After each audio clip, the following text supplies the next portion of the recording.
Welcome to Keto Life Support, where we make your keto life sustainable, fun, and low stress. I'm Kim Howerton, and I'll be coming to you weekly with some of my keto besties to bring you the practical, real-world keto advice that you need.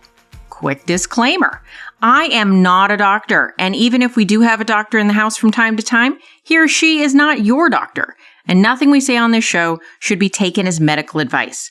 Always check in with a trusted medical professional about your own personal medical concerns. Hello and welcome to Keto Life Support. This is Kim Howerton and this is show number 87. And today we're going to be talking about the reasons that people don't see progress.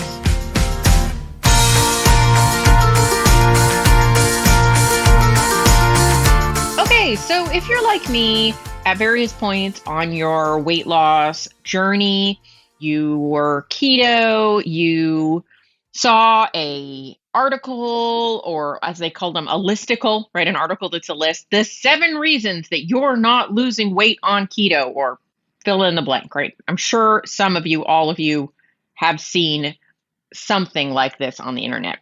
And when I was stalled, I got super excited when I saw those the first 20 times anyway. And I thought, this will tell me what is wrong.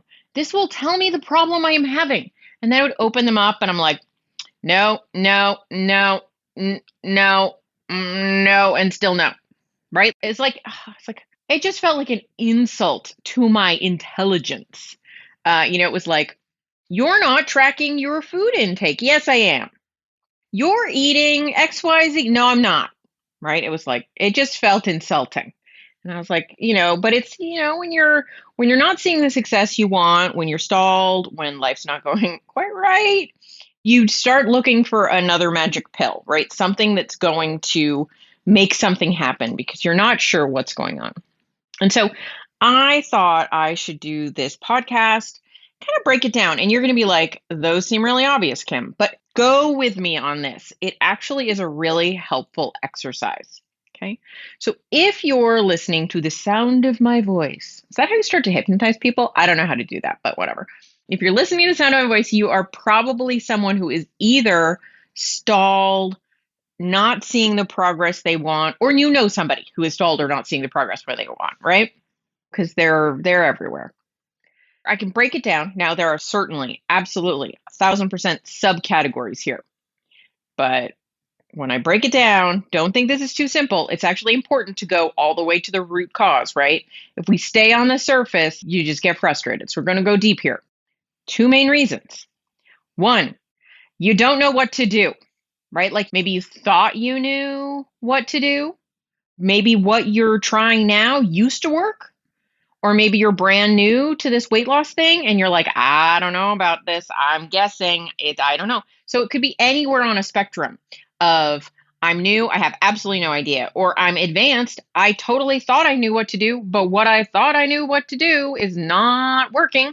So anywhere in that realm on that spectrum is you don't know what to do to create the effect you want because you're doing the things that you think should work and they're not working. So that's I don't know. That's the I don't know category.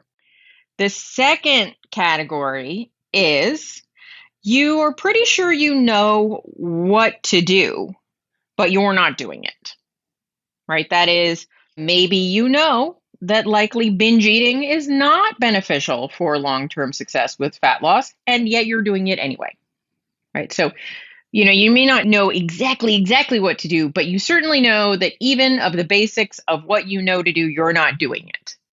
So you need to know before going into fixing the problem, which of these 2 categories you fall into.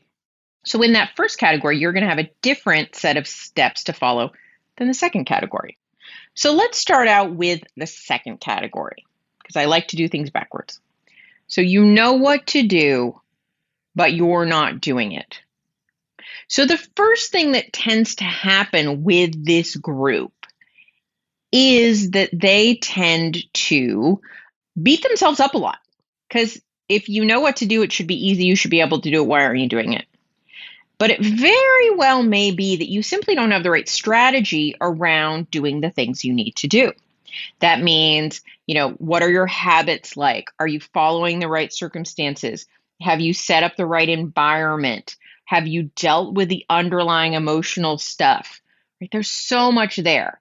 And for this group, Group B, it's a lot about some deeper work. By that, I don't mean it does not always have to be like super deep and painful, but it's about, what you do every day, what your routine is like, what are your habits? Are you an emotional eater? A lot of us are. How do you work around that? So there's a lot of practicalities around fixing what's going wrong in Group B. Now, those things can be handled absolutely. And often it's about maybe reassessing what working looks like. Because a lot of people in Group B, they beat themselves up. They're very hard on themselves. They feel like a failure. They don't understand why they can't stay on track. They used to be able to do this. They did this once. It should work. Their friend did it. All those thoughts are going on a lot of the time. And I'm here to say that this can be fixed absolutely. There is no one who can't see improvement in category B. It's always possible. It does require some commitment. It does require some thinking. It does require some life change, but it can be fixed. So first, you're going to say like, okay, yes, this is me. I am a type B. I kind of know what I need to do. At least I know what I need to do to move in a much better direction than where I am right now. And I'm not doing it. So the first thing I want to say is look at what you're defining as doing it. Look at what you're defining as succeeding. Maybe you're being a little too extreme. Maybe your goal is I want to lose 2 pounds a week and I'm not doing it, and F it, I'm not seeing any success, so I'm going to eat this box of cookies, right? There's a lot of self-sabotage going on often in Group B. Success for Group B can often look like lowering your, I don't want to use the word standard, but lowering what you consider a win. Now, I'm not saying that you have to forever consider that a win, right? You can grow, this can change over time, but you have to start winning. You have to start finding yourself right. You have to start playing games that you can win. You have to start setting rules you can follow. So if you've been really struggling here, I want you to take a solid look at what your expectations are and how can you set expectations that are a stretch, but not taking you to the breaking point. How do you set expectations where you're 1%, 2%, 5% better than you are today, tomorrow, but you're not trying to, jump into the deep end of the pool when you don't know how to swim? So be people. I'm just here to tell you that there are solutions to your problems. There are solutions to the things you're having happen. I would recommend some work around habits, some work around mindset, some goal setting, some goal resetting. All of these things are possible and you can succeed. Group A. Group A is generally, I don't know what to do. Now, this doesn't mean that Group A are idiots. Group A are very smart people. Group A are just people that find themselves suddenly realizing they are able to be compliant. They can follow rules. If they set up rules, they follow them. But the rules they seem to be following don't seem to be getting the outcome that they want. And so they're not exactly the same issue as B people who are having trouble staying on track, but this track isn't going where they thought it was going, right? They're on a train and suddenly they're in the wrong town. So with type A people, I would say this requires investigation. So that means looking at what you're doing, looking at why you're doing it that way, maybe getting some outside help in evaluating if that's actually the right approach for your body at this time. It can also mean looking at, what's your history? Have you been on a very restrictive diet for months, years, and decades? Is it time to take a break and allow your body to settle into a healthier place rather than continually restricting it, right? So are you properly set up for success, and are you executing the plan that is going to succeed for you? And I'm going to tell you that for some people that means lowering their carbs, and for other people their carbs are already pretty low. It's not going to make any difference to do that. And maybe it's time to look at other things like calories. But maybe you're over restricting calories can lead to its own problem. So being in the right range for you at this time, focusing on things like eating in a way that keeps you satisfied, keeps you out of the fridge at weird times, keeps you on the straight and narrow, keeps you from falling off, is a livable plan in a way that you're going to see results. So people need to do a lot more evaluation of what's going on, a lot more like, let's track, let's look at what I'm actually doing. Is what I'm actually doing the same as I think I'm doing?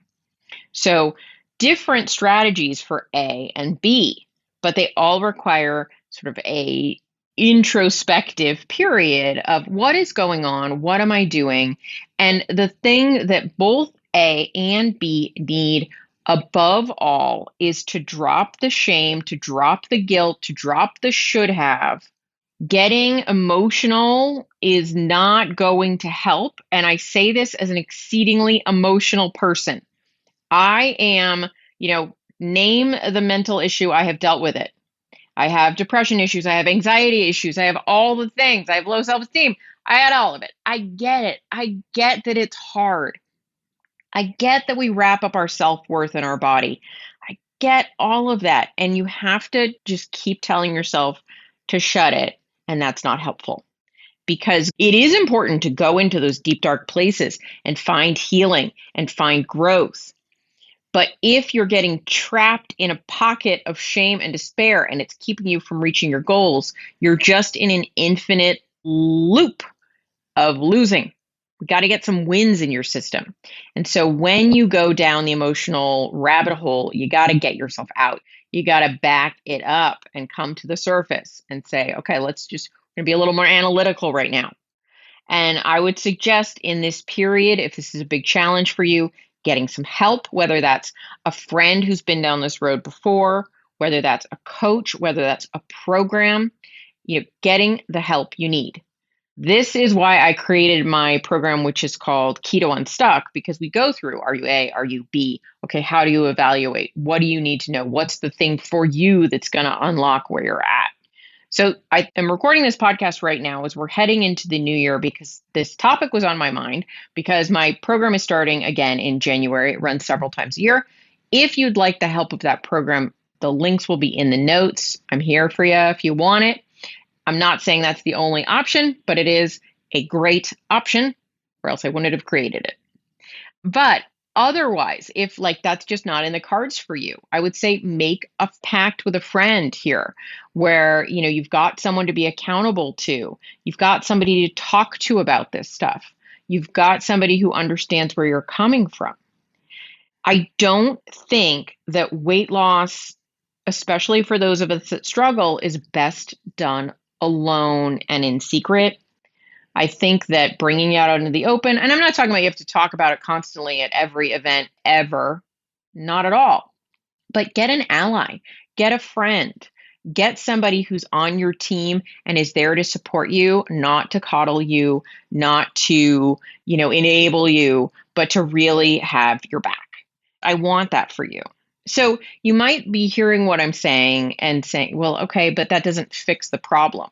But the first step of fixing the problem is really understanding the root of the problem. And the root of the problem is not that you are eating 30 grams of carbs instead of 15 grams of carbs. That's way further down the line, right? There's something behind that. There's some underlying thing that's keeping you from staying successful. Because if it really is the difference in carbs causing the problem, well, why are you eating more carbs than work for you? Did you not know? And I'm literally just using this as an example. I'm not suggesting this is the reason.